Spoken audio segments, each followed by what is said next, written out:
rád, édes kisfiam,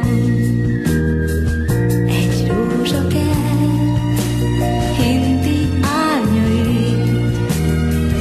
Nincs fontosabb, mint az álmaid. Még egy szót se tudsz, mégis annyian hisznek neked, édes kisfiam.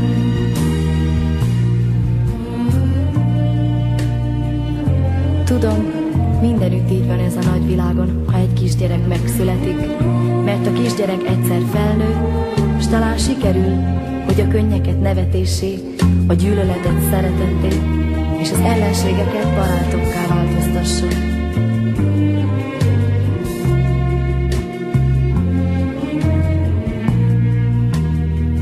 Ezt érzem én,